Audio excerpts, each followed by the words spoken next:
news now from the northeast, from Manipur, and men who were caught with arms have now been granted bail in a week's time. This after massive protests took place and curfew was reimposed in Imphal.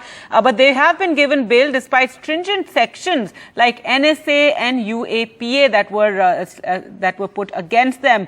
The bail comes, as we mentioned, after protests and shutdown in the Imphal Valley. The court has said no prima facie, no evidence of terror involvement. Let's go across to Ratnadeep now for more. And Ratnadeep, this is a big challenge because these men were seen, with arms and also dressed in camouflage uniform. That has been a huge issue there in Manipur. But now, after the protests and clamping down of curfew, these men have been granted bail.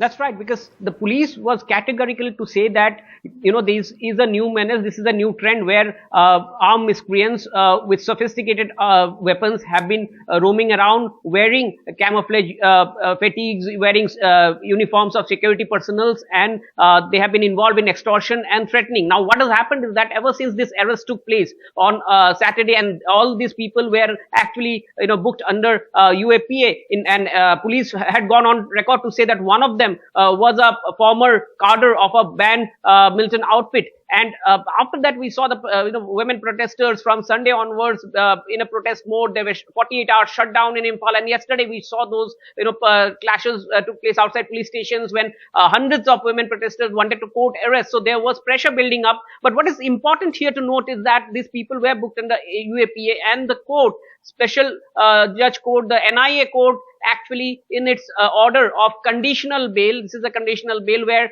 the judge categorically noted that the investigating officer could not actually provide strong evidence in terms of prima facie proving that the terror laws apply in this case. Now, remember the police in Manipur has been criticized for inaction in different cases related to crime against women, when those two videos went viral. And now when the police actually is taking action, police is facing on the streets, it is facing protests, and it seems that it is not being able to come out with at least initial watertight investigation, and therefore, in fact, this bail are being granted. At least in this case, bail has been granted, and this is something which is a major development. Perhaps this will reduce the protest, but whether police will be able to carry on with the operations in which they had carried is something that we have to watch out for. Right.